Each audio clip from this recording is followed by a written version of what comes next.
you for joining us this morning on Let's Face It Together, a special event to commemorate National Addictions Awareness Day by the National Addictions Management Services, or NAMS, the National Treatment Center that offers holistic treatment for a broad range of addictions.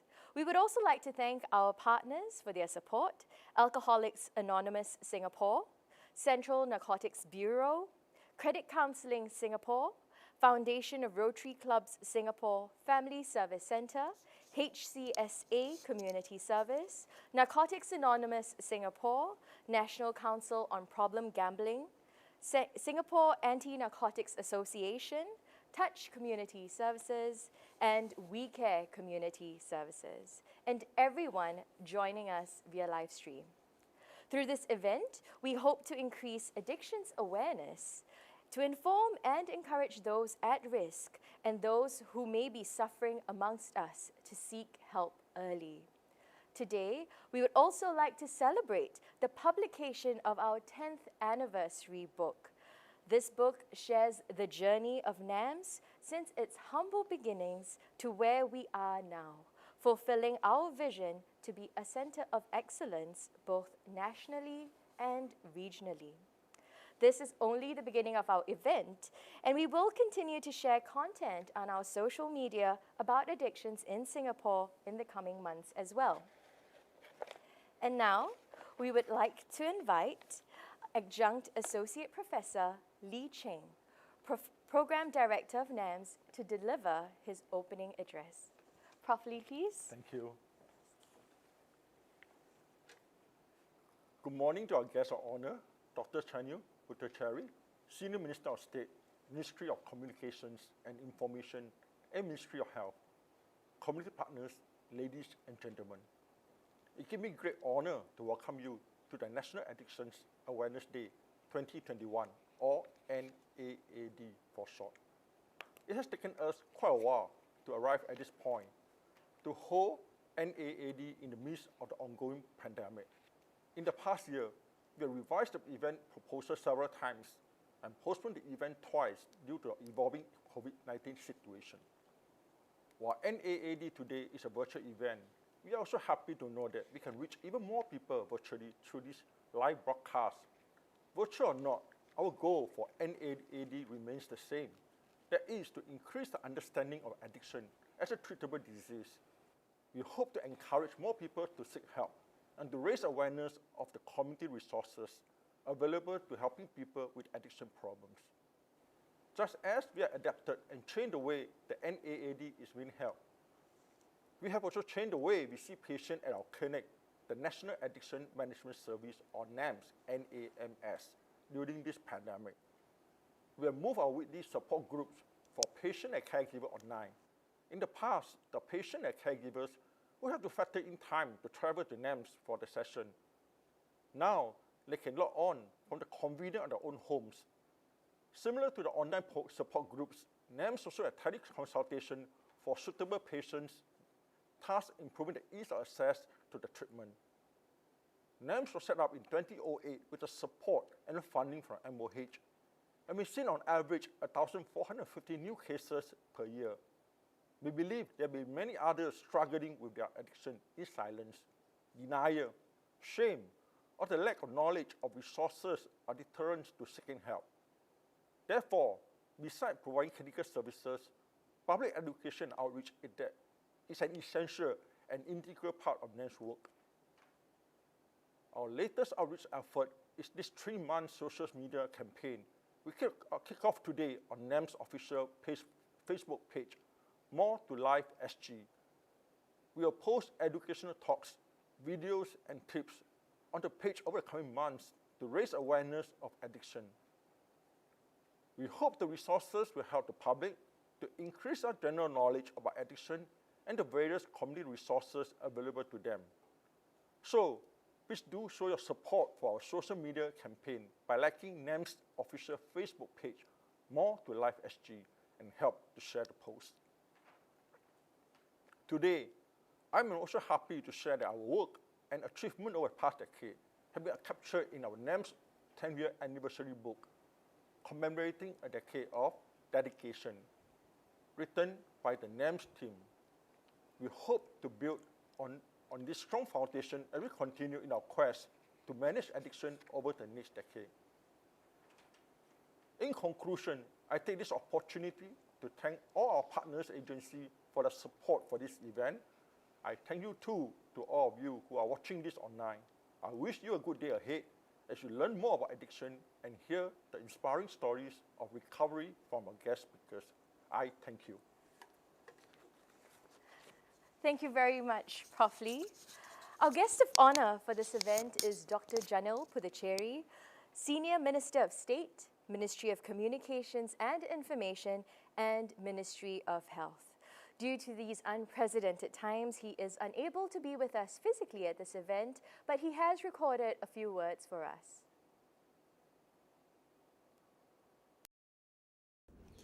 Associate Professor Daniel Fang, CEO of the Institute of Mental Health. Associate Professor Lee Cheng, Program Director for the National Addictions Management Service. Distinguished guests, ladies and gentlemen, good morning, and thank you for the opportunity to speak to you at this year's National Addictions Awareness Day. In Singapore, drug and alcohol abuse remain the top two most common addictions, with over 1,000 new cases diagnosed annually. The National Addictions Management Service has played an important role in supporting the recovery of patients who struggle with such addictions. It provides critical inpatient detoxification programs and outpatient support groups to equip patients and their families with effective skills and strategies to prevent relapse. NAMS offers same-day appointments so that patients can proceed to treatment on the very day that they are reviewed. This reduces the likelihood of an appointment default and ensures that more patients receive the care that they need when they present at IMH. Today, we expect that internet and gaming addiction rates, especially among the youth, will rise over the years. So it's important that NAMS keeps up with emergent addiction trends and that you tailor your services for at-risk groups. A notable example is your Relive Clinic, which provides an integrated treatment service for youth struggling with substance and behavioral addictions. To raise public awareness of addiction, NAMS also regularly conducts talks and roadshows in the community and conducts training courses both within IMH and with community stakeholders. In collaboration with the Ministry of Education, NAMS has also provided training for school counsellors to facilitate timely identification and intervention for students who may require support and assistance. These efforts have started to pay off. The 2016 Singapore Mental Health Study showed that individuals who suffer from alcohol abuse are seeking help within an average of 4 years, compared to 13 years in 2010. The study also showed that individuals with alcohol dependence sought professional help within a year following the start of symptoms. These figures are encouraging and show that our efforts to raise awareness of addiction have enabled people to seek help earlier. But we need to do more to reduce the stigma and to assure persons struggling with addiction that they will be well supported on their road to recovery. The theme for today's event is Let's Face It Together. A person who struggles with addiction is not just that individual. He may also be someone's spouse, parent, sibling, or friend. Addiction does not affect just that individual. The impact extends to everyone around, including the person's family and friends. And their family and friends are also the same people who then play a pivotal role in supporting that person who struggles with addiction.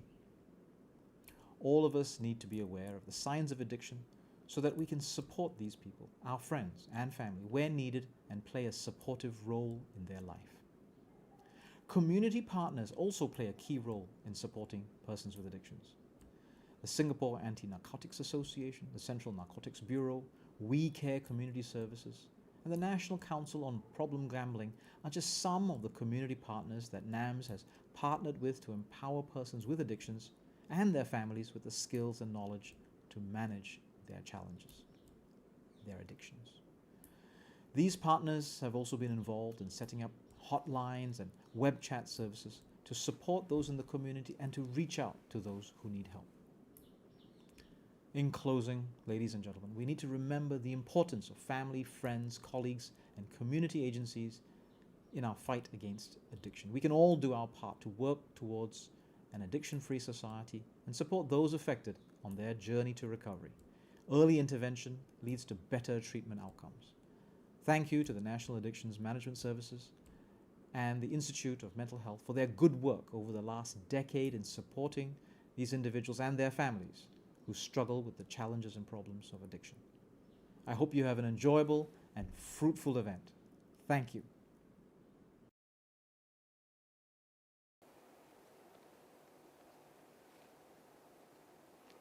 Thank you, Dr. Puducherry. Before we begin, let me share with you the key message of this year's NAAD. Addictions is treatable. NAAD 2021 aims to raise awareness about addictions and promote science-based interventions for recovery. When we face addictions together as one, we can eliminate stigma, discrimination, and provide adequate support and treatment.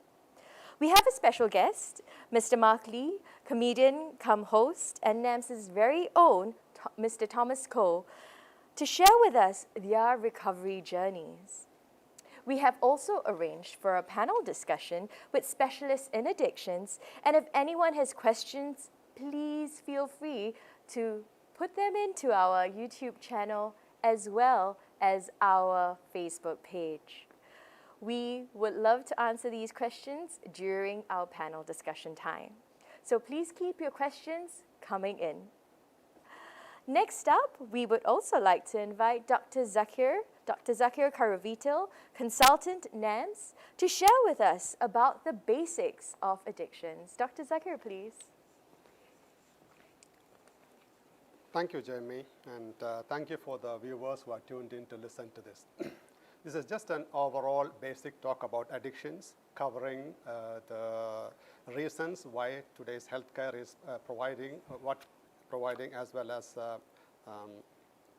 understanding about the basics of addiction. So my objective of the talk today is that there is a brief overview about what is substance use disorder, types of addictive substances and behaviors, global and local prevalence of substance use disorder, as well as prevention, management of substance use disorder and stigma. So there are a lot of theories of addictions over the last maybe 100 years or so. Mainly the first theory was the moral theories, where the society has viewed addiction as a moral failure, somebody is powerless, its own choice, and this has kind of evolved over the last 50 years into learning and behavioral theories, socio-cultural theories, and biological and genetic theories, which made the foundation for biopsychosocial model of addictions.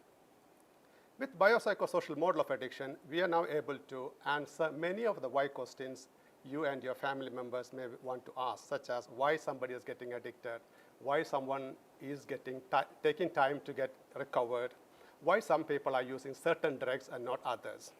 So let's see whether I can answer some of those questions through this lecture. So what is addiction? You may see from that picture there is a normal brain, and somebody who's abusing cocaine and somebody is obese. So clearly there's a difference between the normal and the other two. And this is why there's a biopsychosocial model of addiction come into. Addiction is a treatable chronic medical disease involving complex interactions among brain circuits, genetics, the environment, and individual life experiences. The point you need to take home today from this one is addiction is treatable. If there's one point you can take away, that would be the treatability of addiction. So what are the type of addiction we normally face in our routine clinical practice? There are two types of addictions. One is excess substance use of alcohol, tobacco, illicit drugs, and prescription medication. On the other hand, we also have non-chemical addictions, such as mainly gambling and gaming. The types of substances are mainly alcohol, tobacco, and caffeine. We have prescription medications such as benzodiazepines, cough syrups, opioid analgesics, especially tramadol, antihistamines, anticholinergics, and other psychotropics. On the other hand, there are drugs which have legal limitations on how to use it or when there is criminal punishments if you use it. There are cannabis, opioids, mainly heroin, stimulants such as methamphetamine, cocaine, hallucinogens such as LSD, ecstasy, psychedelics such as magic mushrooms, and the new ones, that is, new psychoactive substances.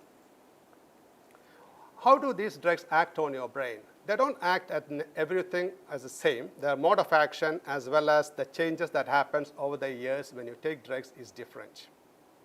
They can be largely divided into three groups. One is central nervous system stimulation. Central nervous system means your brain and your spinal cord. That is mainly by amphetamines, nicotine, and cocaine. On the other hand, you have central nervous system depressants such as alcohol, benzodiazepines, codeine cough syrups. You also have hallucinogenic effect, that is LSD and ketamines. And some other drugs, they all overlap each other. Cannabis especially can cause all stimulation, either depression or hallucinogenic effect. Let's look at the timeline of a substance use disorder. How did someone first take drugs and then gradually progress on to a severe spectrum of the disease? Initially, there is always a first use, that is experimental use, usually seen in young adults and adolescent ages. Later on, you use as a recreational use, and further is progressed to intoxication. Hazardous use, whereby you encounter some complications, but you continue to use it. Harmful use, as well as dependent, which is the severe end of the spectrum, where already there's an established biological as well as psychological problems are set up already. So in this timeline, where can we intervene? The first point of intervention would be in the experimental stage, where there is a population at risk, such as those who have family history of addictions, somebody who has a family member who is addicted, somebody has early or environmental traumas, externalizing temperaments such as impulsivity, thrill-seeking behaviors, and psychiatric comorbidities such as depression, anxiety, social phobia. People tend to use self-medication. So this will be the population at risk who sometimes uses drugs. Possibility of them becoming a severe spectrum of the disorder is much higher. On the other hand, in the middle, when you have number of intoxications, could be a possibility that this person can also enter into the severe spectrum of the disorder. So somebody who is having intoxication every other weekend, maybe there's a chance. When it becomes an established disorder such as dependence, that is addiction severity, and then we have other treatment options such as harm reduction or abstinence.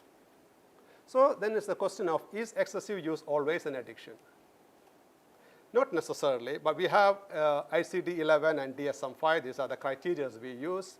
And there is a number of criteria, such as 11 criteria, and similar criteria is in ICD-11 as well. But largely, you can boil that down to lack of self-control, increased salience of drug seeking, or withdrawal symptoms.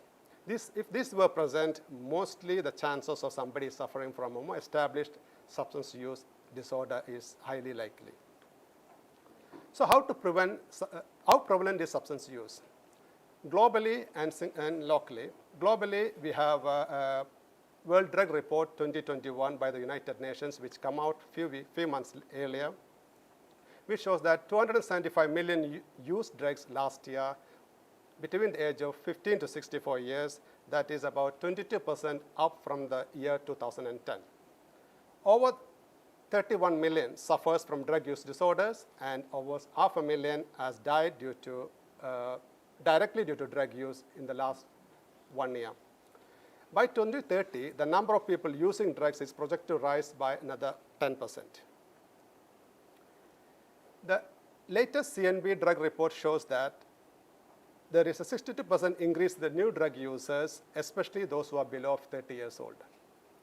The drug report continues to say that methamphetamine, heroin, and new psychoactive substances are more prevalent compared to other ones. Among them, methamphetamine is more popular drug in the last 1 year in Singapore. What about Singapore Mental Health Survey, which was done in 2010 and again in 2016, which also shows that alcohol abuse has been on the rise. The other key findings from this study was that 1 in 7 people in Singapore has experienced a mood, anxiety, or alcohol use disorder in their lifetime. Among the conditions assessed in the study was major depressive disorder, alcohol abuse, obsessive compulsive disorder. They are the top 3 mental health disorders in 2016 in Singapore. The study also showed that 4.1% has diagnosed with alcohol abuse and about 0.5% has severe result of alcohol abuse, that is alcohol dependence. Only one positive finding from the study in terms of alcohol is that individuals with alcohol dependence sought help from the professionals almost immediately after start of the associated symptoms. That's within a 1 year. In terms of our clinical settings in NAMS and IMH, we see about 50.5% of drugs, and then about almost 37% of those who use alcohol, 8.7% of gambler, and 4.1% of gaming in the last 3 years. So addiction and stigma plays a huge role. As I mentioned earlier about the moral theories, these theories are led to emergence of various other types of treatment, not from the healthcare system, but by religious people, by criminal justice system, by self-help groups, etc. So stigma has other complications, such as it creates a barrier in terms of somebody accessing treatment. It makes the society think negative about addiction, as well as most of the assumptions the society has are based on preconceptions and generalization rather than found on scientific evidence. What about adolescent addictive behavior, where adolescents are considered as a significant risk population? The common factors which promotes them to use drugs is availability, accessibility, and acceptability, lack of alternative engagements, peer influence, media influence, poor life and coping skills, premorbid temperament, stressful life events, and self-medication. Family history, genetics, and modeling plays a huge role, especially if the immediate family has any mental health disorder. Genetics, in the same way, as well as modeling, parents or somebody close to them or large numbers using drugs. Lack of family support and monitoring, as well as there is a recent event that most youngsters, there is a strong disconnect between the real risk of drugs and the public perception, especially about cannabis and new psychoactive substances. What are the consequences of substance use disorder? It can be divided into physical, psychological, familial, social, occupational, financial, and legal. When it comes to physical, there is head injury, intoxication, or withdrawal, even fits, and sometimes even death. In psychological condition, it leads to anxiety and depression, other mental illness. Rather than treating it, it becomes a problem itself. Family, it destroys your relationship. It increases the chances of breakdown. Children are suffered. Socially, neighborhood and community issues, increased crime, as well as in your job situation, there is increased sick leaves taken, loss of productivity, and injuries. Financial loss plus legal loss on top of it. Treatment-wise, what is available? There is a treatment available when there is an overdose and intoxication, mainly through the emergency service. There is treatment available while someone is withdrawing. That is, we normally call it as detoxification, admitted for a week or 2 in hospital settings. There is treatment for relapse prevention. There are various psychological methods and pharmacological methods to prevent somebody is relapsing into drugs again. We have harm reduction methods, where there is somebody don't want to completely seek abstinence, but they can continue to use drugs in a controlled manner, where there is minimal harm for the body, both physically as well as psychologically.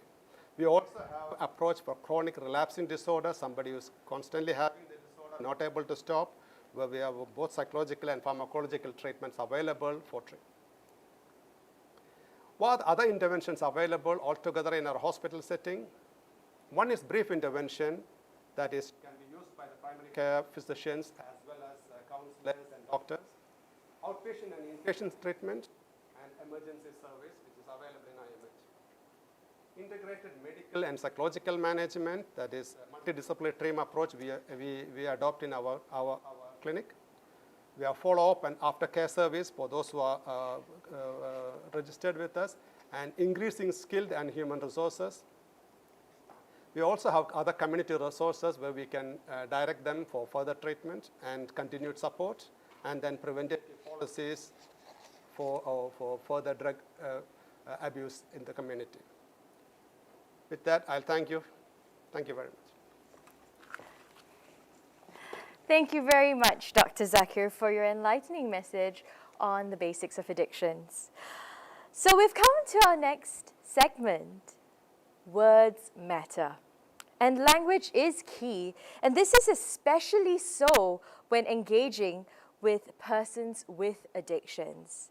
And today we'd like to share with you the appropriate words that we should be using when in conversations with someone with an addiction history. So with that, let's begin.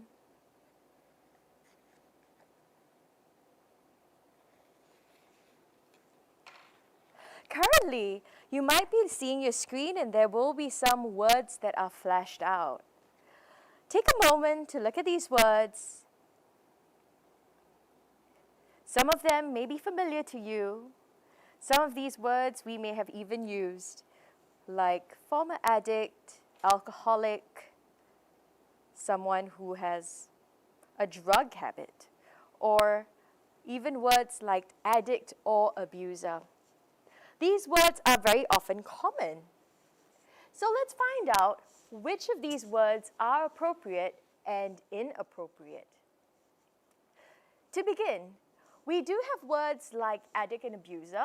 They are very often used, but they are in fact inappropriate, as is words like drug habit, alcoholic, former addict, being clean, or telling someone to pull it together. What is key is that we should be using words such as person with substance use disorder, or person with alcohol use disorder, or person in recovery. The key about this is that we want to separate the person from the disease, and we don't want to be stigmatizing them. So that's why we use the preface of using the pronouns person instead of just saying addict or abuser. We also don't want to use the words drug habit. Instead, we'd rather say regular substance use or substance use disorder. You know, even though someone may be drinking alcohol and you might see that they have been having issues with it, using the term person with alcohol use disorder is far more appropriate than calling them an alcoholic. It goes with former addict as well. You know, we may know that they have been in recovery. It may be true that they have been former addicts, but these words are not appropriate. We should be using words like person in recovery or person in long-term recovery. It may be also true that someone might be clean, but that would also be inappropriate. So we want to be using words like someone has tested negative, or someone had a negative testing for their urine or for their blood. You know, very often people with addictions, we may see them and we might feel like they can just pull it all together. But the reality is that doesn't really help them, does it? What does it mean to even pull it together? Instead, what we can say is that you are not alone. Let them know that there is support and there is help with them. You know, language is complicated and is also often slow to change. And, you know, for a group that has seen and has felt the misinformation and has felt this as a constant struggle, it is all the more important that we use these appropriate words that we have learned today. That we understand that, you know, despite the criminalization, despite the fact that they've been fighting the stigma that they have faced on their own, that when we use the appropriate words, it shows them that we care and that we also are in support with their recovery. So language is key. So when we start treating people with addictions with the same respect that we want to have for ourselves, we can start seeing more acceptance in our society and the population at large. And it all begins with how you use your words. So with that, I would like to tell you words truly do matter.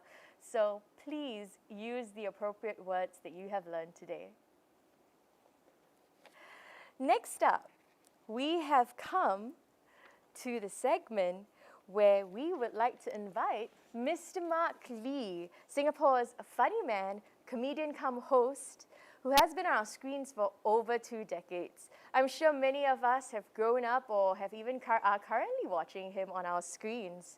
He's also an ambassador with the National Council on Problem Gambling, and he's here to share with us his experience battling with an addiction.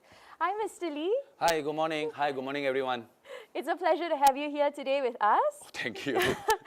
You know, most of us know you as this entertainer, you know, a businessman. Yep. But you've also had your own struggles with addictions and, you know, namely gambling. You've been very active with the National Council on Problem Gambling. You being an ambassador with them and educating the public about gambling as well. May you share with us your journey with gambling and how you have worked through the struggle? Okay, actually, I start to play like 4D, you know, then slowly soccer. Then after that, we have integrated resort, then start with casino. So I think that is something like COVID, you know. Start we have COVID, then now we have Delta. So getting more power and power. So when I start with 4D, soccer, then casino. So yeah, every month, I lost quite a number of money. And at first, of course, he will give you a little bit like you will win. You know, you will think, wow, this is easy money. So you continue to gambling, to continue to play, and buy more 4D and play more soccer and go casino often. So, so slowly you really like you cannot survive. And when the day you start losing the money, is the day that you edited started.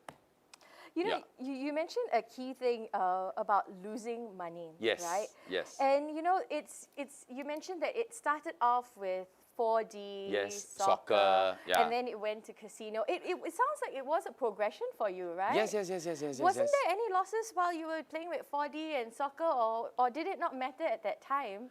Yep. I mean, okay, at first play 4D is because of a friend, you know, he tried, you know, first prize, 2,000, 4,000, then after that, you start to follow. Because you always heard the good news for those people who buy 4D, soccer, or, win money. You always hear that your friend around you, that he win money. So you think, wow, so easy. Then you just follow, hey, how to buy 4D, hey, how to play soccer, how to, you know, play this and that. Then slowly you learn, you feel they're very interesting and very, it's very exciting, you know, when you're on table, when you play the slot machine, everything. Yeah, then slowly, when you lose money, you like losing face. You want to get back all the money. So you will play more, you will give them more money to play, gambling, buy 4D, soccer. So slowly you addicted. On that time, when you are really serious addicted already, then the money is not money. The money is just like a normal paper, like foolscap paper, A4 size paper. Yeah. So you will try to get money to play. You know, the first from your parents, then your best friend, then your friend, then for those illegal loan shark. Yeah. And it's a progression that you mentioned, right? It started small, you know, 4D, and it also sounds like, you know, it started with smaller sums of money. Yes, right? yes. And it progressed to something, you know, where you started seeing money as like just a tool, just a piece of paper, nothing that had meaning to it. Yes. At what point did you start going, oh no, this is starting to become a problem? When did you recognize that you started seeing money as just a tool for yourself? Okay, actually, that time I own a company, you know, garment company for those like doing T-shirt, iron, pack, then send to US, you know. So that time was quite you know. It's quite like earn quite a lot. So that time when you play everything this here and there, you don't feel painful for the money. But the economy went down in 2008. Yeah, so the time I can say my luck is going down. Okay, whatever I play, I lose, and my business is no good. Then slowly, then when your company need more money, then you will play more. You try to win money in the short time, in the fast way, to help your company, but make you more worse. That make you more worse. And it Yeah. sounds like, when you were going through this process, you Yeah. know, there were a lot of things that were happening in the background. Yes. You know, you had your own financial struggles, Sure. a company. It doesn't just become about you when it's a company anymore, right? Yeah. Like it's Family. now family, you know, you have Yes. colleagues that you're working Yeah. with. It's Yes. no more just yourself, right? Yeah, even my staff salary, 3 months, 4 months, then try to avoid go back to company. Yeah. Yeah, I mean it will affect a lot of people, not only company, parents, family members, and also the staff. Yeah. Yeah. And one key thing that you actually mentioned just now as you were sharing this was that you said that you felt like your luck was going up. Yes. As the crisis was happening, you felt like you were losing your luck. How true did you feel that the luck was really luck? Or was it something else? Okay, because I don't know why is something that's very weird is like when you start playing, when you start gambling, you sure win one. So when you start losing money, it's always like okay, today you maybe win $1,000, so tomorrow he will let you lose $10,000. Yeah, he will give and take, but they take more but give you less. So you keep continue to play and play and play and until you got no limit. Yeah. You know. And it sounds like that it became like a pattern, right? Yes. Like once you start a little bit, you form this belief that if I Yes. do a little bit more, I maybe win 2,000. Yes. Then after, I win yes. 4,000. Yes. Then when you play more, you want to win 40,000. Then I start lose already. Yeah. And at that point, it sounds like you realized that, okay, it's no more just a luck Yes. thing. It's no more Yes. just my belief. Yes. It's all these things are not true in some sense, is it? At the end, you want to take back all the money you lose, but that is impossible. That is impossible. Yeah. And at what point did it hit you that, okay, you know what, this is just going really bad. It's not helping me, it's not helping my Yes. company, it's not helping my loved ones. True. When did you realize that it was just not going well for you? Okay. Until even I have not enough money in my pocket to buy a newspaper. That time the newspaper was about, I think 60 cents? 80 cents. 80 cents. 80 cents. Yeah. I take out everything. I go and check my pocket. I only got 60 cents. Yeah. But in 2008, and that was also a period where you're still on TV. Yes, right? yes. And so, someone listening to this might go like, but he's still Yes, on yes, TV. yes. How come he got no money in his Because pocket? MediaCorp pay not much, ma. So, No, because that time we are just started. So our pay is really, really, really small. We are not like from this Chai Hua, the Star Search. We are not like Li Nansing or who and who. We just start a comedy night, and me and Henry Tia were just a small flight that time.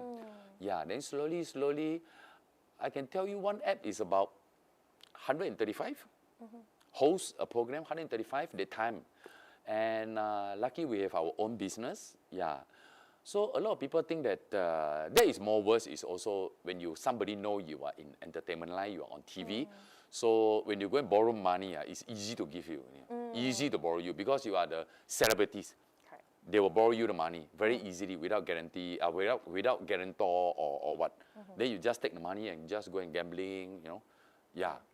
And it's it's like you mentioned, it's also easy to get money, right? Easy to get money. It's easy Yeah. to get money from Illegal loan company, sources. yes. And even nowadays, there are a lot of text messages that people can get about getting money easily But online. lucky that time we don't have. Yes. Yeah. That is it's a bit different, but Yes. at that time, for you, the experience was just easy for you to get money. Easy to get money. And so did that experience of just having people just give you the money when you needed it make it harder for you to actually stop? Actually, I go and ask for, borrow the money. No people give me the money. Just borrow. I can borrow about maybe 10,000, 15,000. Yeah. Then I can finish in one night. Yeah. It's easy money, right? Then the heart is not pain, Yeah. Your set is tomorrow where you want to get another 15,000 to play again. Yeah. Yeah. And at that time, like you said, money was just a piece of Just like paper. right? Yeah, yes. Money come, money go. Just What like that. difference does it make? Yes. At what point did you start recognizing that maybe your family or your friends have started to see it? Did they even know that you were Yes, having yes, this? yes, yes, yes. My friend, my girlfriend, my best friend all scolded me and here and there asked me to stop. Then I said, okay, don't nag. Okay, I know, okay, don't talk already. And then, yeah. Then even I go, coffee with them, 5 minutes, 10 minutes, I cannot stand already. I must, because when they talk to me, my mind is thinking where to get the money. I cannot concentrate. Even my work, even my girlfriend talk to me, even I watch a movie with my girlfriend, but my mind is, okay, tomorrow I can call who to get money. It's all cannot concentrate in your life. Nothing you can concentrate. Yeah. And it just sounds that, gambling was the only thing that you were really Yes. thinking about. Like, Yes. where can I go to get my Yes. next game? Yeah. Where can I go to get Next more game, money? you want to take Man U or take Liverpool or you Yeah. take Chelsea, Manchester. Yeah, next game. Yeah, then you say, hey, wow, accident. Or this number not bad. Yeah, go and buy. And it comes back to this thing where the belief of luck, right? That, Yeah. if you see something, I can Yes. do it, then maybe I might be The lucky. most worst thing is one day you can see the 3 same number. 1, 2, 3, 4 this car, then the lorry also 1, 2, 3, 4, then the other one motorcycle also 1, 2, 3, 4. And then what You would say, you do in those my luck times? come already, Then you go and buy 100 big and 200 small. Then end up, nothing. Nothing. Nothing. Yeah. Because Yeah. I think that's the key thing, right? There's Yeah. this notion of our luck that, there's this belief. And very often Yes. people have these misconceptions, right? Where if you see a car accident, you take if you bid that. If people die, you Yes. also can buy the IC number. Yeah. Like who and who married, you can buy the certificates number. And clearly we've heard from Mark Lee himself that it really doesn't work. Yeah, There is doesn't no work. such thing Yeah. as luck when it comes to Yes. gambling as well. Okay. In Singapore, maybe 5.8 million people, only once a while, when he see accident or, IC number, certificate of the married, then he will strike the number. 5.8 million, only one, not everyone. Yeah. Yes. And that with those very, very limited probabilities, it's really a challenge that to actually go into, because what's the probability that one would actually win or would actually fix their losses, right? What made you decide at some point that, enough was enough, I'm going to quit? Okay, is that I think is a night. Okay, when I go back, very tired, my company's problem, my money's problem, financial problem, okay, in a way. So I go back, then I sit down beside and watch TV. And of course, I watch TV, but my mind is not in the TV. So suddenly I turned my head and I saw my mom was reading a newspaper. So suddenly I realized that so many scolded me, including Jack New, Henry, friend, girlfriend, but my mom never say a single word. He just keep quiet because I think she know everybody's talking to me, but no use, and I cannot listen already. I cannot listen to anyone. So suddenly I saw the picture. My mom reading a newspaper. I not even I saw her face. I saw paper and the body. Then I suddenly realized, my mom never scold me. Yeah. And end up, I think maybe she scold me and I'm more worse, last time was young. When mother scold you, he asks you to don't do, but you will do more. Your mother saw, okay, don't go here, you will go often. Don't smoke, you will smoke more. A kind of what we say in Chinese is 叛逆. Yeah. So I suddenly realized my mom never scold me, never nag me. So suddenly I saw that scene was so touching, Yeah, this lady, okay, he give me everything almost 30 years. And end up, I lost everything that he gave me. Yeah. So one day, my mom told me that you can lose everything, but you don't lose yourself. You don't lose yourself. You can lose everything that I give you, but you don't lose yourself. Then end up, I realized that, cannot. Because we go through a very hard time with my mom, my family. So suddenly I realized, cannot. I have to stop already. Yeah. And when I calm down, I think back, I just imagine if I stop gambling for 1 year, you know how much I can save? For 4D every month, I can play about 3 to 4,000 1 month. And soccer, I cannot count because every Saturday we have EPL, we have La Liga, we have what Series A, we have whatever, so many, I don't know. Yeah, casino once in a while, okay, that one we put it aside. Only 4D and soccer, 1 month I think can be maybe 10 to 12,000 or maybe 15,000. But on that time I can go and find. On that time I can go and find every week or every month I can go and find about 15,000 to gambling. And every week? Every week. I don't know where to find the money. I got my way. You know? Then for 1 year I can save how many months? I can save how much? Okay. Just minimum. Every month I can save about 20,000. Wow. Yeah. That's a lot of That's money. scary, right? So I have around about 200 to 250,000 I can save. Yeah, so if I save this 200,000, which is mean I just like strike first prize. You know, I don't have to go and buy any 4D, but every year I have chance to strike first prize for gambling nothing. Yeah. Then I stop. It sounds like there was this moment of realization that you Yes. had. You know, when you realized your role of your mother, Yes. right? That she was really a person who was there supporting you in the background without saying anything. Anything. She didn't say anything, and even in her silence, it Yeah. was actually a reminder for you that she's Actually, still you present can say there for he slapped you. me in the silence. Yeah. Yeah. And I think that's something very powerful, that sometimes not saying something to someone. You won't listen. Yeah. Yeah. You just keep quiet, read paper, and say nothing, silent. Suddenly, you understand and realize everything. Yeah. Yeah. And you had that moment of reflection for yourself Yes. that made you realize that your mother had been present for you despite all of your circumstances. True. With your friends nagging you, you didn't change, but she recognized Yeah. that. And in that time, you also recognized how much money you were actually, in fact, losing Yeah. with your gambling in itself. Sure. True. Was that process an immediate thing? Like you said, okay, wow, mom is like this. I am done. I quit. Was it immediate for you? Immediate. Wow. I just immediate. Because I know that if I like, okay, today I play 100, then next week I $80, then 60, I tell you won't stop, man. So I just chop kalipop. I just chop and don't play anything. Yeah. And that's something very important as well. You know, with gambling, you know, you can actually stop, you know.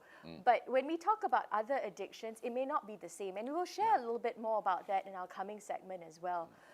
Addictions are varied, and it's important that we actually seek help. And it's great that you had that support from your mother, your friends, and your loved ones who were also trying to help you and ensure that you were getting the help that you needed. Yes. You know, once you decided that, okay, you quit, Yes. what were some of the changes that you started seeing in your life? Yeah, I started that, I slowly got 4 digit, 5 digit in my bank book, you know, and I From don't not have... even having money in your newspaper, to buy newspaper. Yeah. Yeah. And slowly you can afford to give family good life. And slowly you'll find everybody smiling. When you see your girlfriend, when you see your mom, when you see your sister, they start to smiling. I mean, suddenly you feel that you are the man. You know, yeah, you are the man. And they no need you to say sorry to them, to her or to him, your family or your friend. You don't need to say sorry. Just do for them, and slowly you feel smiling in your house, smiling around you, and you can slowly feel that the problem that you face when you got financial problem slowly is solved. Yeah, even my family sell their insurance, you know, to get back money, to pay for my, You know, your family has gone through quite a lot in that Yes. whole process Yes. with yourself. yeah. And it So now wasn't just now you karma alone. lah, I have to return. And I'm sure that they are also, that you're doing this from your Yeah, they heart are as happy. well. Yes, yes, yes. And it's something that is really important, not just for yourself, but Yes. for your family as well. Yes. What would you say to someone who at this point of time, right, is really struggling with an addiction like gambling, for example? What would you say to encourage them to come to a place where they can feel the sense of joy that you have and having that Yes. family and that smiles around them? What would you recommend, or what would you say to them? Okay, actually, I can imagine when if I'm still gambling and I'm still addicted for it, and I have 3 kids and a family. So can you imagine how my kids suffer? You know? Yeah, but at least now, I mean, my mom, my children, they have no like got people suddenly come and knock your door and disturb you in the middle of the night. That I go through before. So which is you don't have to give your family a rich, a lot of money. You just give them a very safe, what we say, a safe place to give them have the good place to eat, to sleep, to learn everything. The most important is don't try to touch anything. Okay, don't say okay now is pyramid and not pyramid. Now is COVID. Okay, I got no job. I lose money. I this and that. So maybe I go 4D, I go soccer, or I go casino, can get fast money. Don't think about that, because now is a difficult time. Don't make yourself more difficult. Yeah, whatever you have, just do whatever you have. Don't try to be like let people like say, wow, now you're getting better and better, even you got COVID. No, now everybody is suffer. So just new norm, follow the new norm, and you will be happy. Okay, you will be happy. So don't take the easy way out Yes. and ride with the tide, right? True, true. Go with the flow, and you will sail out of the Yes. situation slowly. It's not quick, right? Yes, It was a process for you. yes. Okay. Yeah. So, viewers, if you are going through this period of time where you are also affected with an addiction, please understand that, this is a process, it is a journey. Mark experienced it in a way that he was able to quit right there and then when he made a decision. But it may not be the case for you. You may have tried once, you may have tried twice, but keep trying. There is support that is available. Thank you very much. Thank you very much, Mark Thank Lee. you. Thank you for so your much. time. Thank you. We've learned so much about you and your journey, and how others can also learn from you as well, and steps that they can take as well. Thank you very much. Thank you.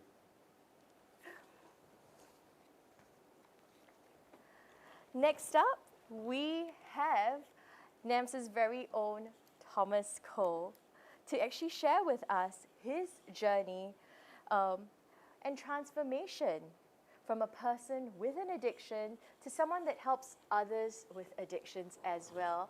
So let's welcome Thomas. Hi, Thomas. Nice to see you again. Thanks, Jamie, for the introduction. Okay, so thank you for being with us and sharing with us and being willing to share with us about your story. So tell us a little bit more about how life was for you growing up. Thank you, Jamie. If I could describe my childhood in one word, that would be chaos. I came from a family, my father is a compulsive gambler. I'm the youngest of all. And from young, the first thing that I remember is, I have to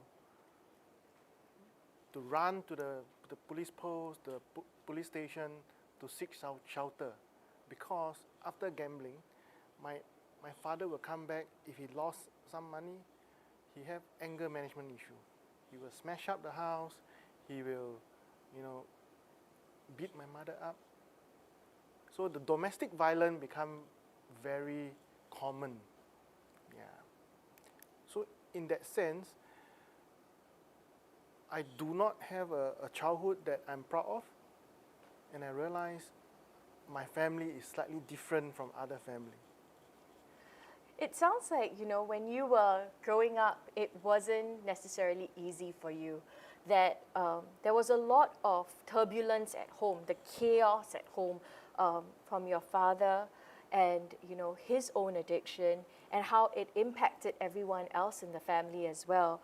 How did all of that transition into you using substances as well? In order to address that, I would say, it started, I felt stigmatized by my own situation. Yes.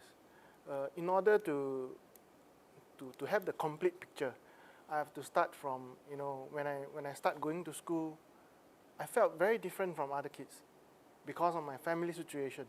I have to, I have no pocket money to go to school. When other kids are going to the tuck shop, having their chicken wing, mee rebus, I'll be always at the toilet. Not because I have a diarrhea, but because I need to keep drinking from the tap. Because of no pocket money, I need to fill up my hunger. I need to, quench my thirst. So these are the things that I do, and I felt I'm an outcast. And it's something that you mentioned, right? That because you also grew up in a home that was chaotic, right? With your father being a gambler, there were obviously financial issues. So much so that even as a child of a parent who's a gambler, it impacted you in a way that you couldn't, be like the other children in school. You noticed that things were different for you as an individual, to the point that you're drinking water in the toilet because you're not getting the money, right? All those were very difficult circumstances for you.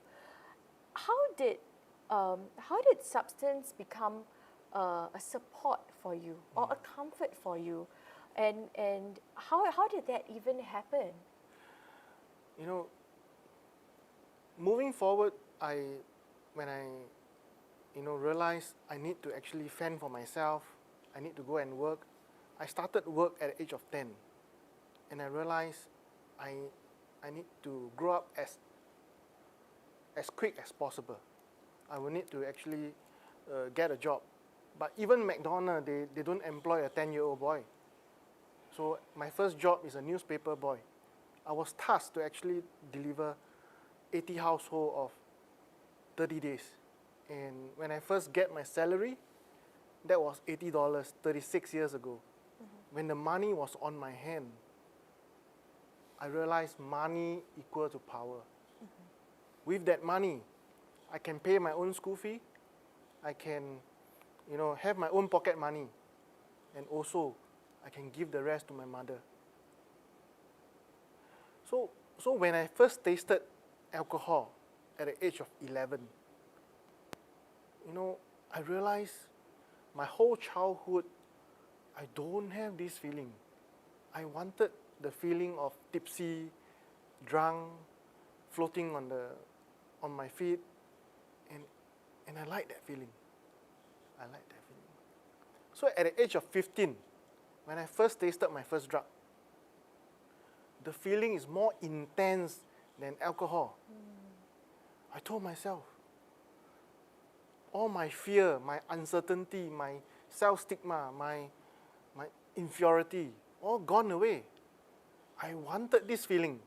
I wanted to feel that this feeling that I never had before. And it's a situation where you were thrown in the deep end, right? Yes. Your circumstances were less than pleasant. At 10, you are pretty much employed, looking after yourself, supporting your family in a way. Going with alcohol to feel that sense of high, right? And as time progressed, it wasn't like, okay, today I did alcohol, tomorrow I'm doing drugs. It wasn't that for you as well, was it?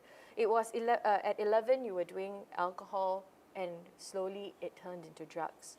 How did that transition from 11 to 15, that by 15 you were taking drugs? Did you have more pocket money? Did you have money to get that, or? I wouldn't say I have more pocket money, but then it is actually more of the influence. When I started drugs, it's all usually in a big group. It became something which I can bond with the neighborhood kids. This is the cool thing to do. and it's nothing about money. It is more about a sense of belonging, the sense of feeling tipsy, feeling high, and I wanted to forget about the problem at home. So in all of that, you know, the alcohol, even the drugs, it served another function, right? It served a different purpose for you. It was the social element, right? You get that whole sense of belonging when you belong to a crew of people, like a group of people. You get that sense of fulfillment because you are part of something as well, right? You know, 15, you know, might be considered very young to some people, but when you were 15, what were your experiences that pushed you further into your substance use? I just wanted to be on my own, not attached to my family. I do not want to go back home. I always took the last bus back, you know, trying to avoid my own parents, trying to avoid going to school, because school is no longer fun. School is really a torture for me. Yeah, I felt I don't belong there. And it wasn't an easy process for you. You know, after you were 15, you know, from then on, even as an adult, what was the impact of drugs on your life? Initially, when I started work after national service, I left the drug alone, one side, and I was doing pretty well. I was actually, because of my own background, I was more hardworking than my peer. I was promoted faster than my peer. I was even a sales manager in a listed company. I was doing well. But then because of my own self-belief system, I realized I'm very competitive. If my colleague drive a new car this year, I'll make sure I'll drive a new sports car this year. If he wear a good watch, I'll make sure my Swiss watch is better than his. You know, that kind of mindset. I keep wanting to have more and more. And they say that the disease of addiction is more, and the disease of more.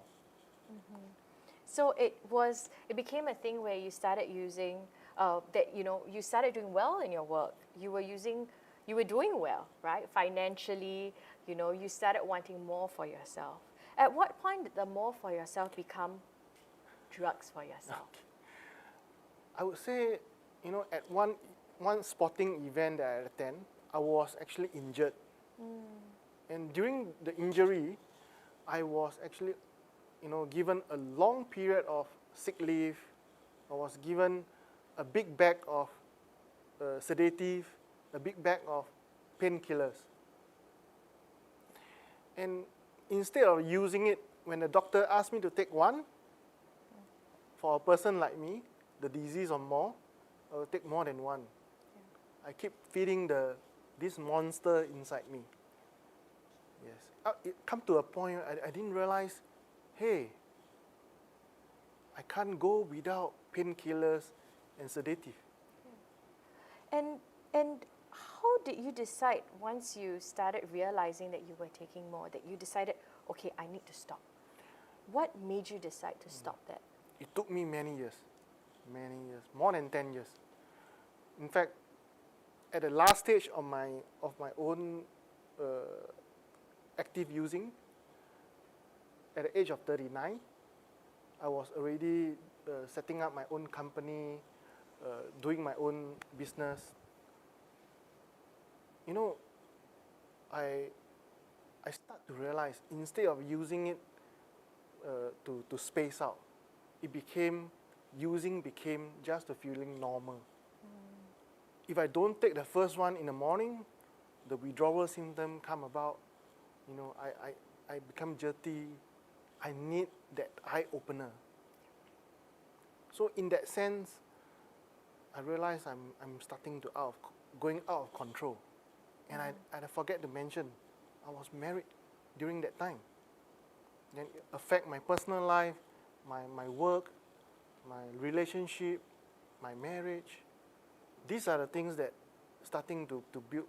Instead of a solution in my life, it became a problem.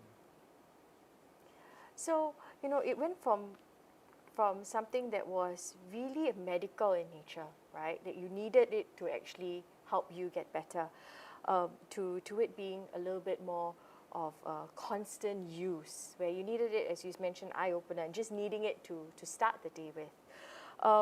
How did you decide that, okay, enough is enough, I'm going to change, and how did you decide to make that change? It is through desperation. The bank start chasing me for repayment, for my loan that I took up from them. You know, there are legal issues that is involved. My ex-wife asking me for a divorce, and I'm attending many court hearings during that period. I realized I cannot cope, and the last straw came about when the bank, the creditors actually enter my residence without my presence, with a locksmith, with, you know, the court order, and they confiscate everything. And I realized at the age of 39, I'm left with a mattress. So I was sitting at a mattress, trying to think, I've been working hard for so many years, and at the age of 39, I'm left with a mattress. What should I do? You know, the quick and fast way to resolve all this suddenly came about, say, I need to end this all. I need to end this. I need to end my life. I was staying at 21 Story. You know, I went to the window. I make a video, say goodbye, left my thing on the table neatly. I went to the window. It was actually 3-4 a.m. at the night. I was standing at the window,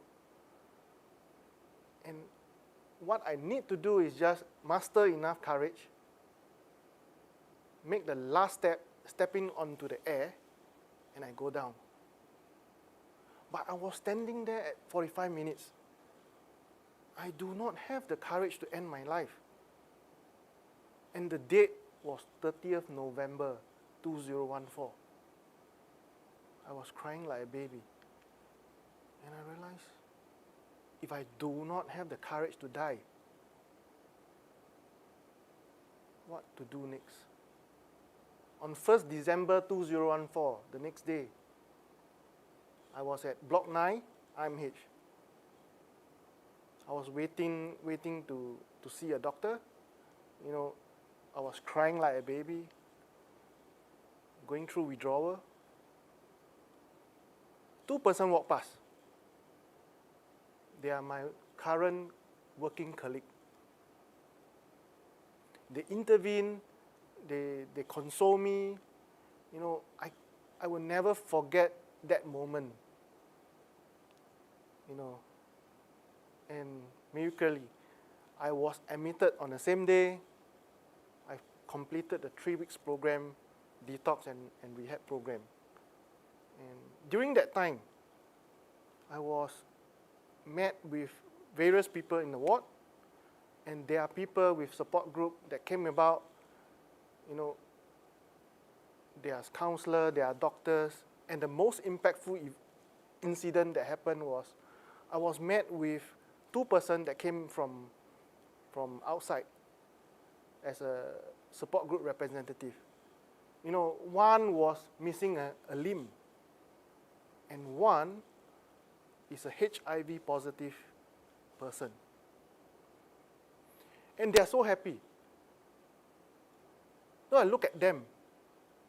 They are so honest about their situation, and they are both, you know, a person in recovery. And I asked myself, my situation, my bankruptcy, my divorce, my medical problem is so little compared to theirs, and why they are so happy. I want to be like them.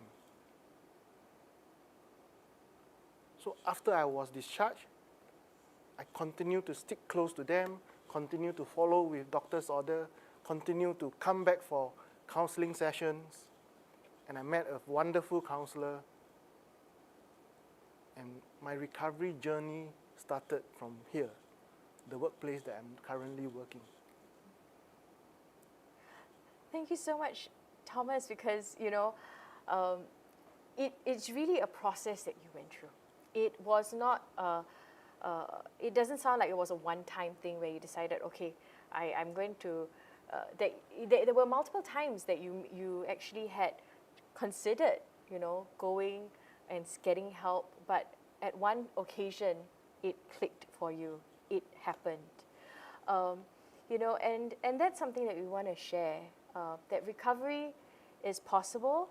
It is something that is also treatable, that we can actually work together and help one another. Our circumstances may be varied. You might have similar situations to what Thomas has shared, or it might be very, very different as well. But regardless, there is support, there is treatment, and there is help, and you are not alone. Thank you very much, Thomas, Thank you, for Jamie. sharing your journey with us.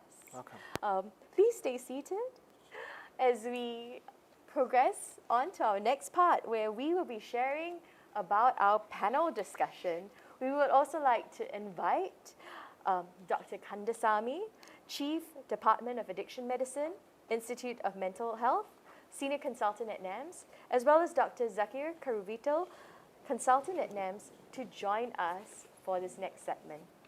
So as we mentioned earlier, you should have been keeping your questions coming in, because I've got my phone right here to check on some of the questions that you have or you will be asking. So keep them coming in so that we can help you answer some of your questions and queries about addictions. It's great to have Dr. Kandasamy and Dr. Zakir. It's a joy to have you all here. Thank you very much. So, we are all here talking about addictions. We've had multiple guest speakers sharing, Thomas included, Mark Lee included, sharing about how addictions is. So maybe for a start, what I can do is I'll help give our audience a little bit of a recap, okay?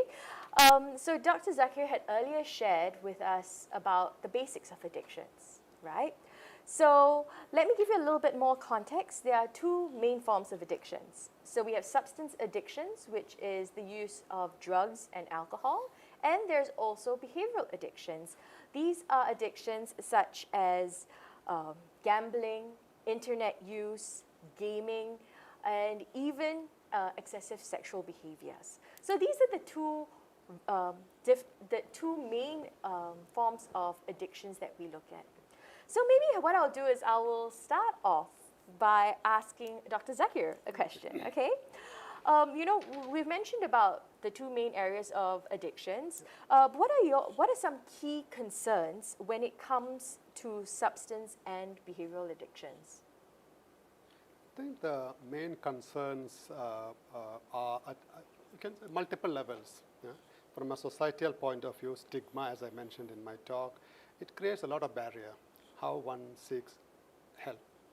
And also from family point of view, they're not sure when to seek help for the loved one.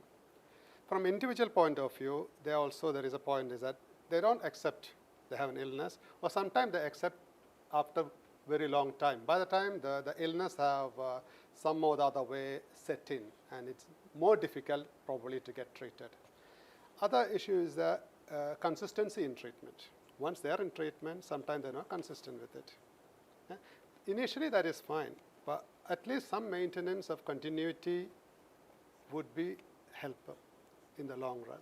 If they, so for example, they have come, they saw the counselor, might find it very difficult in the beginning because you are using drugs or some other mechanism to bring a quick fix for your problems, either stress, depression, anxiety, etc., etc.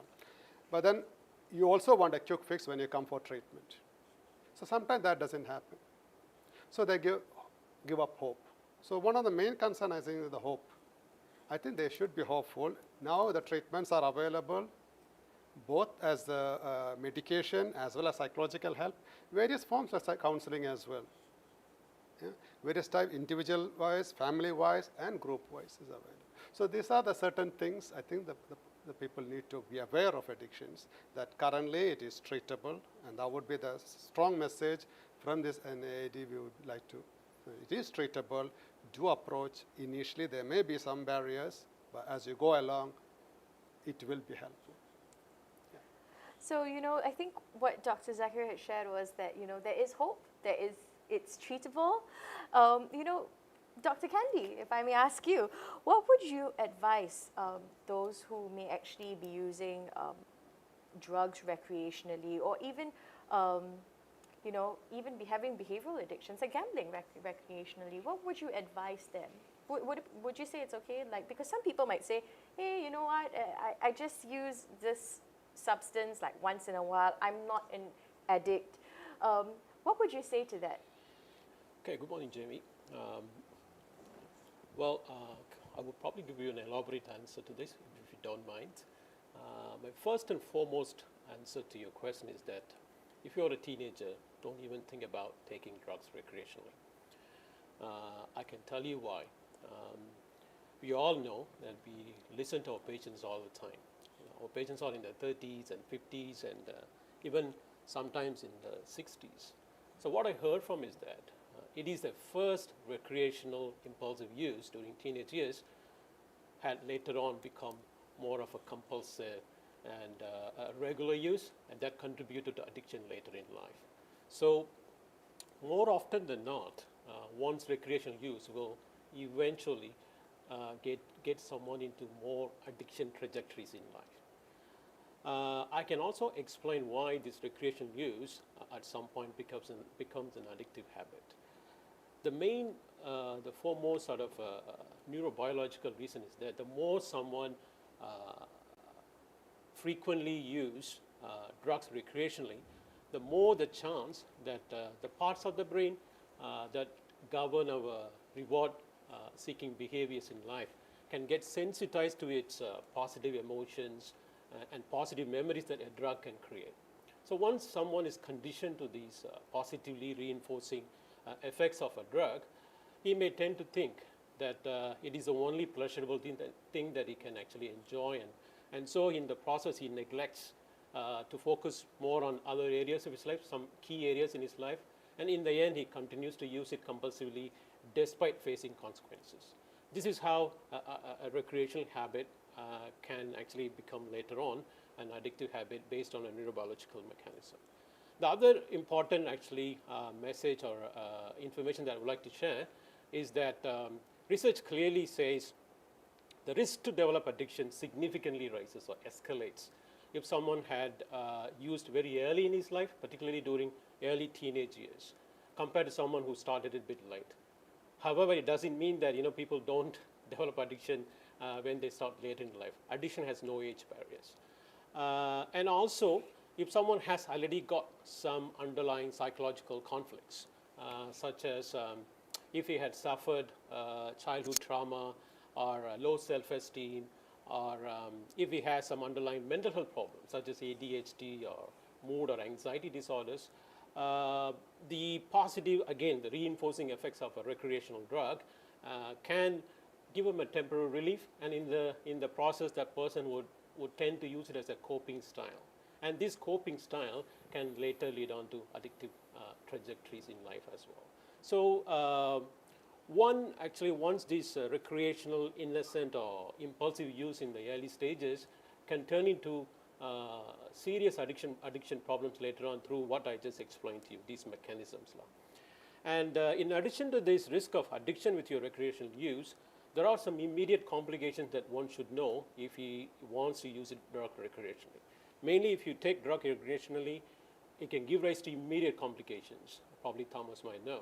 It can get you into intoxicated states, acute panic reactions, acute psychotic reactions, and of course, it can get you into serious medical complications such as fall and head injuries, like Saki mentioned in his talk. And of course, serious risky situations like driving under the influence, or getting you into involvement in some sort of sexually promiscuous behaviors, and thereby one can potentially develop sexually transmitted diseases as well. So to summarize, when someone tells me that I always use drug recreationally and I don't think I will get or never get addicted, it is a myth. Addiction has no age barriers, and more often than not, recreative habit ends up in an addictive habit. So the message is that stay away from using drugs recreationally. Instead, I would strongly suggest, one should actually consider harmless and more healthier forms of recreational habits. Thank you. Yeah, thank you, Dr. Candy, for sharing that. Recreational use does not always necessarily stay recreational. I think what Dr. Candy has also stressed very heavily is that recreational use leads to an addictive trajectory. Thomas, you have experienced firsthand, the impact of substance use, right? For yourself personally, what was it like to get to the point from recreational use to the point of going, oh no, I need help? How was that for you? I think it is actually the desperation, going through so much problem just to maintain this habit, the habit of using, in spite of the negative consequences when the doctors were saying, I'm having all this. And I thought, by having some knowledge about, addiction, I should be able to get myself out of this situation. But it doesn't work that way. If it worked that way, I would have actually read 10 books about addiction and I will get well. It's no longer that way. My mind, I understand my brain is already being hijacked, and these are the situations that I got myself into. And I realized no man is an island. I need help, and I need somebody else to lift me up. And it sounds like, it was a process for you, right? Like the recreational use did lead to you getting to a point where you really needed help. And you were open to that help for yourself. What were the circumstances that even led you in the first place? We discussed some of that earlier in the beginning about the circumstances that led you to your substance use at the very start, right? You shared with us about your family. You had shared with us about how you were with your social networks and how it brought us. Was there anything in particular that you feel really struck at you to keep you going at it? Many of my friends and family members, definitely they wanted me to get well. And in order to get well, I need help more than this. I need professional help. I need counselor. I need external help. Not just myself using my own willpower. It doesn't work that way. If you have an addiction problem, willpower is insufficient. I think it goes back to also this point that we were making earlier when we shared about words matter. When someone tells you, pull it together, what does it mean to you if at that time when people actually said that to you, to pull it together? I guess I will straight away shut the door, because the person that I'm talking to, they don't understand addiction. Yes. And I think that's also a very important element that we need to be aware of, that as people are struggling, they don't want to be feeling like they're isolated as well. Dr. Candy, would you say that addiction in itself is a standalone issue? That if so, what are some factors that lead one towards addictions? Thanks, Jimmy. One of the risk factor for developing addiction is the underlying mental health problems. You wouldn't see most of the time addiction as a standalone issue. When it comes to mental health issues, it can be the underlying mental health problems that can actually be the risk factor to develop addiction, or people along the way, after they get addicted over the years, due to the ill effects of addiction itself, can develop mental health problems as well. So it is like, chicken or egg arguments. one way or another, mental health problems can be always associated with addiction.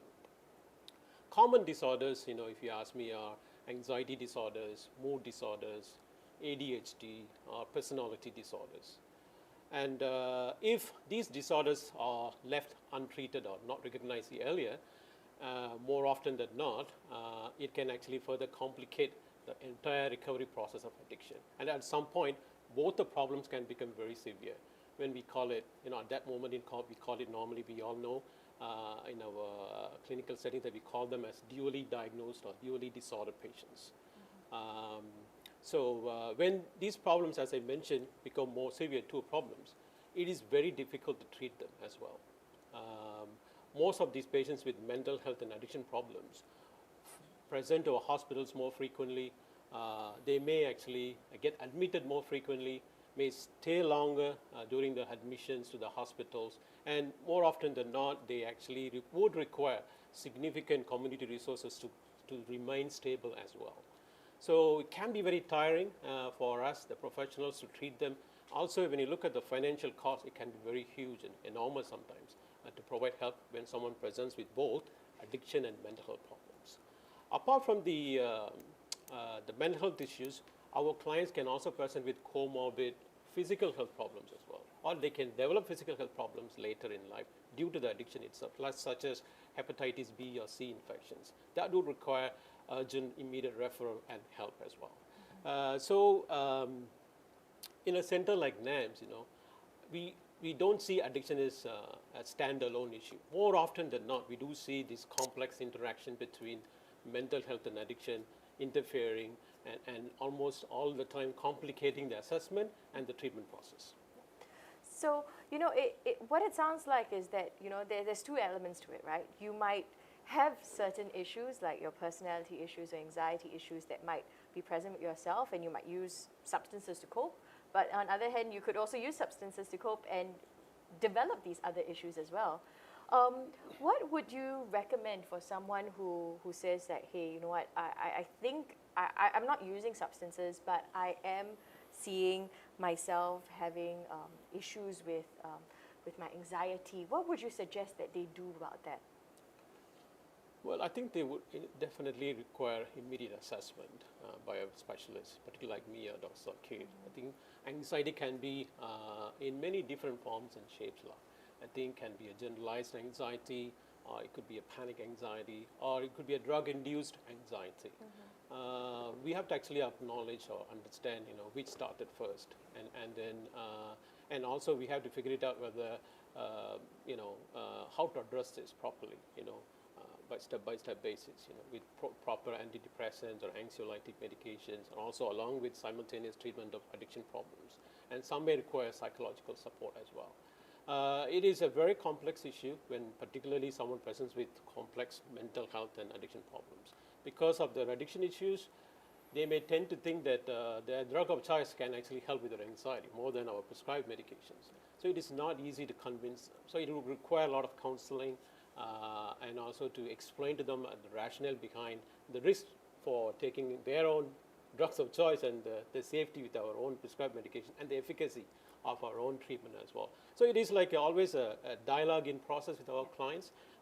And to summarize, I think it will take some time, before someone recovers completely from anxiety and addictions with treatment. We have a question coming in from our viewers, and please keep these questions coming in as well. Someone's asking, how does trauma correlate to addiction? Who would like to take this question? Trauma. Trauma, yeah. Thanks, Jamie. Yeah. I think it's a quite an important aspect. Trauma can be in various forms as well. It could be emotional trauma, some other environmental trauma, family-based. It could be also legal or crime they've done. And in order to feel good, always there is a feel-good factor. I want feel good. I want to sort this out very faster. So you go and take something. Or your friend tell you, oh, this is the best way. Why do you want to go and see the doctor? So that's what I talked about, the stigma element. There's a lot of barriers in the society in terms of seeking treatment. As Dr. Kanti mentioned about the anxiety and depression. They delay the thing because of the stigma of coming to ask for treatment. So in terms of trauma, they don't know what to do, especially if it happens to youngsters. They sometimes hide it themselves. They don't want to disclose that to anybody. Some of the things, the trauma itself has a stigma. So the best option they find is just go and take something in order to fix it. It could be something easily available. Start off with, in school age, Singapore, what is seen is glue sniffing. Later on with the cigarettes, then with alcohol, and as you grow up to more harder drugs like amphetamine, heroin, such things. So any trauma, it doesn't have to be specific trauma like physical trauma or a thing. Domestic violence is another one. Somebody is silently suffering it, and then in order to suffer and cope, they go and take the drugs. So any trauma or any stress for that chance, it doesn't have to be a trauma. So stress, I would say is earlier you seek treatment, the better. That is exactly what Mr. Mark Lee earlier talked and Thomas talked as well. You take time before you actually seek help. By the time, sometime, the biological changes which happened in your brain has set in. The other psychological as well as physical changes, head injury, falling, hepatitis, HIV, or even other chronic medical illnesses, diabetes, hypertension, fatty liver, are all set in. So seek treatment early. Yeah, that is the point. Yeah. So I cannot talk about specific traumas. Most of the time, trauma is internalized, and then the coping mechanism is always something easy available. There was a question that came in as well about how we address trauma issues in addiction. And I think that's what Dr. Zakir had also mentioned, that, trauma in itself is vast. We do use counseling as well. There's a lot of subjective element to it, how much? Yeah. Yes. And, there's the counseling element to it as well, that we can actually work with someone. Because like Dr. Zakir had also shared, that very often the addiction process also begins as a way to cope. So we actually use all of this information to actually help someone through the process, and also not just with the addiction in itself, but also the recovery as well. When we talk about all of this, right, even like Thomas had shared, and even as Mark Lee had shared, addiction is not just between oneself, right? There's very often the element of family, and if not family, friends, right? And oftentimes, family members or loved ones may feel like they are meeting with some sort of reluctance from their loved ones when it comes to treatment, right? So maybe I can throw this question to Dr. Zakir, okay? Sure. What can family members or loved ones do in those instances where they actually meet with reluctance from someone to actually begin the treatment process? What can they do? I think first and foremost, Jamie, they need to understand that this is common. This is not unique to that family or that person. Yeah? It takes a little bit of time for the person to accept that there is a problem. And it is more so for addiction, but it is also seen in every case. And somebody with the diabetes will take a long time to get treatment. Asthma, they take a long time to take treatment. They don't want to accept that somebody is ill. And that is a human nature. So family might struggle in the beginning what to do. So I would suggest is that there are a few ways to see. One is we have a helpline, NAMS helpline. It's called All Addiction Helpline. Operating hours are mostly even public holidays. They operate between 8 to 11 a.m. And we also have a website where all the information is available, what our community services or NAMS services are, they can tap into. The helpline can give them all the details. In case if they don't want to come to NAMS, I think the local family care center can be contacted where they can gather more information about what is available locally. One point I want to say is that sometimes addiction also comes with risk elements. Intoxication is one thing. As I mentioned in my talk, more intoxication could be an indication that this person is going for the severe spectrum of that thing. Once in a while, yes, but if you have an intoxication, with it, alcohol, with any other drugs, more and more of it means you need And when intoxication happens, possibility of violence also is. So when there's a risk element, possibly better not to wait. You need to seek help earlier, call the police. And that through police, most of the time, they reach us through the IMH emergency service or through further referral, they get to IMH. So that's how. There's a question that's come in on how do we work with teenagers with addiction issues if they refuse to have their family or parents involved. Maybe I can chip in a little bit on this as well. I think one of the key elements when we actually discuss with teenagers, even though you might feel that sense of reluctance, is to also understand that as parents, that sometimes we also need to ensure that there's enough communication that is happening at home. That when we go in heavy-handed, sometimes with teenagers, they will clamp up even more. So taking a more of an open approach to them and being emotionally available to them and also being emotionally attuned to what's going on with them beyond what you see as an addiction that they are having is also extremely crucial. Because like we mentioned, it's beyond the addiction in itself. You want to look at a person as well. Dr. Candy, what else would you suggest to parents who actually see that their child is refusing treatment and they want to help? What else can parents do? Well, I think it is a tough proposition, particularly the teenagers, refuse to seek help. But it is a very common scenario as well.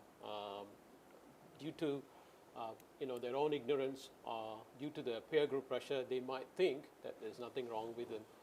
Being a teenager, they do rebel, right? They do not want to listen to authorities or parents. So more often than not, you do see this common scenario. And there is no one way I would suggest to parents. We have to play a waiting game sometimes to see how much they have time left before any serious consequences arise. They can actually, if in doubt, seek professional help. We do have family support groups, so they are welcome actually to contact our family support, even attend to get first support for themselves, for their own emotional support. Also, we do provide why to seek help, what needs they need to do. So this could be an initial sort of a starting for those families whose young teenagers are still reluctant to seek help. And I think another point that we can I also add with that point, especially in teenagers, they can seek help from the school. There are certain indications that things are going wrong. One is more peer affiliations. They don't want to be at home. They lock themselves in the room, or they're always with something. Sometimes it is a developmental thing for the teenagers. But most of the time, there is an indication something is happening. So school is a good option. If there's any indications that their behavior has changed, they're not sleeping at night, mostly doing something else, there is something. So the family can be monitoring these sort of things. And that way they can bring in early help as well. Yeah. So don't need to wait until something is proven. Yeah, and I was actually going to mention the point about school as well. Schools do have the resources and they are also able to help. There are teams within schools' networks that actually are able to come in and provide the necessary treatment and assistance when necessary as well. So there is help that is available within the school systems as well. It's just a matter of reaching out to them and letting them know as well so that they can also keep an eye out and give parents the information that help them understand a little bit more about their child. Dr. Zakir, right? Yeah. We've had like a lot. You've had experience where a lot of patients are coming in for treatment. What have you observed to be some of the challenges that you found that patients have when they're seeking treatment? The first challenge, as I mentioned a few times, is the reluctance for somebody to accept, and also wanting that things has to be fixed very early enough. So understand that it may take few months or maybe a few years to get treatment, and sometimes it may be a long time treatment. The reason is that sometimes somebody has used drugs from teenage years for many years. You won't be able to fix it as early as and most of the researchers have shown, as Candy mentioned earlier, it's a chronic illness similar to other physical illnesses. So there will be a period where sometimes there can have a relapse, sometimes things go wrong, sometimes the medication or the counseling may not work. So these part of the things need to be accepted early enough. This is not just to walk in, see a counselor, then everything get better. It takes its own time. Yeah?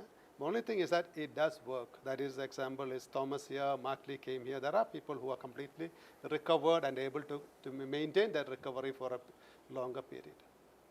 So that's one thing. Secondly, the consistency.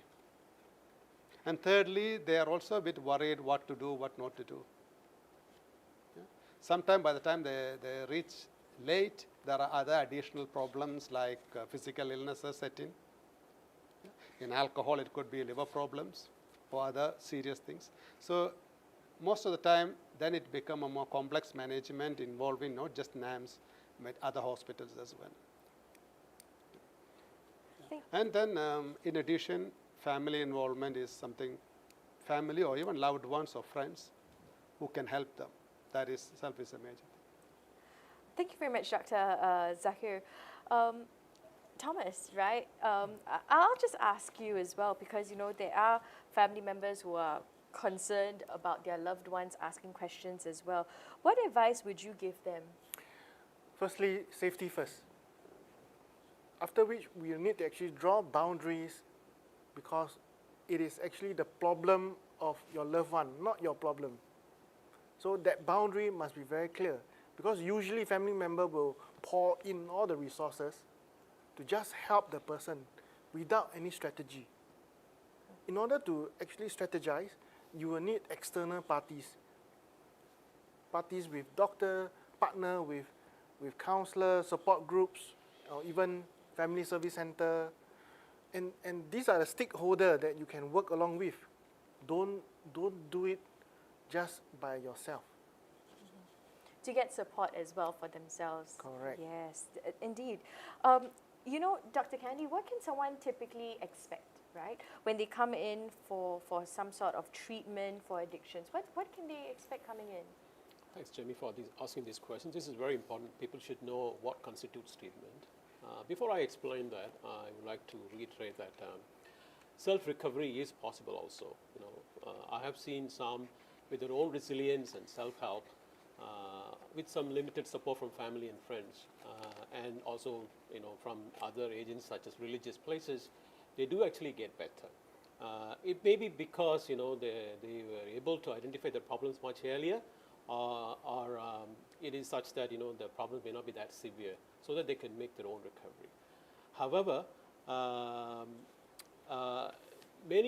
majority of such clients would have struggled or would have failed actually to make successful recovery, maybe because of their own adverse psychological and other social and occupational circumstances.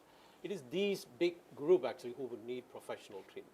So when it comes to professional treatment, the first and foremost sort of step is the medically assisted withdrawal. Like Thomas was talking about, how tough it was actually when he first came. He was in tears, he was in distress. Most of the drugs, particularly drugs like heroin or alcohol, can actually give rise to many significant physical and psychological distressing withdrawal symptoms. It is this fear about this distress actually can prolong someone's addiction. They wouldn't want to address it because of the fear of withdrawal. So when we provide the medically assisted withdrawal, it helps them to have a very smooth sail through of the withdrawal symptoms, and also allows them to quickly recover from it. So once it is done, it is the first step, but it is not the end, it is not the cure. The most important step is the relapse prevention after the detox. You can call it rehabilitation or post-detox recovery processes. Usually it involves multiple processes like Dr. Zakir mentioned in his first talk. Number one is the counseling support. This relationship, the close therapeutic relationship with a counselor can do wonders for a client. Thomas touched upon that. This empathic listening and non-judgmental approach by the counselor can make someone to feel accepted again in the society. This is the first step, because they wouldn't feel accepted until then because of rejection from everywhere. And also these structured psychological techniques that Jamie, like yourself as a counselor, might use actually to help the clients. They can gain more knowledge about their addiction, about the triggers to relapse, as well as what they need to do basically to stay in recovery. Then the second most important thing is the peer support. You know, attending Alcoholics Anonymous or Narcotics Anonymous meetings can actually help someone who is in the early stages of recovery to feel comfortable with the company of other recovering people. And also it allows him to learn from the shared stories, you know, about the recovery, to gain some more knowledge about what he needs to do, develop his own strategies to stay in recovery. And also, important thing that happens in those support peer group meetings is the identification of a role model to follow actually. That can also help actually to that person to actually to strategize his recovery plans as well. So then, you know, we as specialists may need actually to provide some medication to reduce the craving, because for some people the craving can be so intense that can actually give rise to relapses. We do have to address the comorbid mental health problems that I explained to you in the previous question as well. And all these patients actually then, some of them actually may need help for the Hep C or Hep B infection through other medical specialists. And of course, community support that Thomas touched upon. Some actually do actually need intensive community support to stay in recovery. Otherwise, they will relapse very badly. That may, it may be that, you know, they may have to stay in a halfway house for a longer period of rehab, or some may need their own occupational or job needs or opportunities that needs to be addressed. Particularly women in addiction, they may have their own special caregiver needs that need to be addressed as well. So professionally, in a treatment center like NAMS, you know, like our medically trained social worker or a counselor like yourself has to or have to play this case managing or a care coordinating role to signpost these people to appropriate support in the community. And last but not the least is the family support. Most of the time, families actually suffer in secrecy. They wouldn't know where to seek help, and also they will be going through a lot of negative emotions as well. So providing emotional support and psychoeducational support to these suffering families is also one of the crucial and integral part of our treatment plan. So to summarize, I think many might have gone through several cycles of these recovery processes before one make full recovery. Thank you very much for sharing, Dr. Candy. You know, since we're on the topic of treatment, Thomas, what would you say to someone contemplating on seeking treatment? You know, the most important factor is to seek treatment early. If not, you will have to actually suffer this disease alone, and you prolong the process. And in the meantime, you know, not seeking treatment for your addiction, for myself, actually, I developed other illnesses along the way. And now I'm paying the consequences. So definitely seeking treatment early, and don't do it alone. Find support, be it from family, friends, peer, or even the professional supports. Thank you very much, Thomas. I think that's a very important thing that you have just mentioned. You know, what can one expect, you know, while coming to NAMS? What are some of the processes in place, Dr. Candy? Okay, I think in NAMS, we have a big multidisciplinary team of professionals involving specialists like myself and psychiatrists, specialist doctors, counselors, addiction-trained counselors like yourself, psychologists, medically trained social worker, and of course we have our own research team and admin team and nurses. So we do offer a holistic treatment process to make sure that someone stays in recovery for a longer period. Based on our intake psychiatric assessments, we try to understand someone's severity of the addiction much more thoroughly, and also to understand the underlying risk factors and also the other factors that can hinder the progress of recovery. And then we formalize our own individualized treatment plan. And this generally involves our inpatient detox program for a 2-week period, followed with a referral to our own primary counselors, to assign somebody to a primary counselor to provide with this relapse prevention sort of counseling that I just mentioned to you in the previous question. And we do offer group support for the families with a lot of psychoeducational materials. Our groups are called bridge meetings and game meetings. And also we do work very closely with community agencies like We Care, halfway houses, AA and NA meeting groups, and of course I Care for Women, to make sure that the rehabilitation is extended after they get discharged from our service in the community as seamlessly as possible, to make sure that they stay in recovery for a longer period. Thank you very much, Dr. Candy. You know, Dr. Candy has mentioned some agencies as he was sharing. Dr. Zakir, is there any further places that people can approach? I think I don't have the entire list on top of my head, but you can use the NAMS helpline as well as our website, which gives more details about all this. Other than We Care and Narcotics Anonymous and Gambling Anonymous, we have SENA. Yeah, and we also have special places for LGBT community. Yeah. Greenhouse. Greenhouse, yeah. You'll And be Uga seeing Chaga, things on your screen right now, the resources. Yeah. So most of them are listed there, especially the Narcotic Anonymous, Alcoholic Anonymous, self-help groups, Greenhouse. They have the website. You can approach them, and the contact details are there. SENA number is there. National Problem Gambling Helpline with the gambling thing. And if you are in doubt, I think if you want to remember just one name, that's the NAMS helpline. Yeah. And they will have the list of all these things, and also on our website it is there. Yeah. There are further gambling hotlines that community resources that are available that we're showing to you as well. There are also further community resources that you can go to, not just in relation to addictions in itself, but also for your general well-being. The National Care Hotline is available now because a lot of people are feeling the pressures of COVID-19 as well. So please note the numbers for the National Care Hotlines, Samaritans of Singapore, as well as the Mental Health Helpline. Last but not least, as Dr.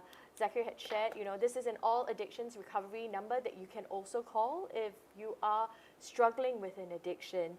And, we thank all our guests today for sharing and enlightening us further on the issues that people may be having. And we hope we have answered some of your questions as well that you have so graciously thrown in at us, and we have hoped to answer them as well.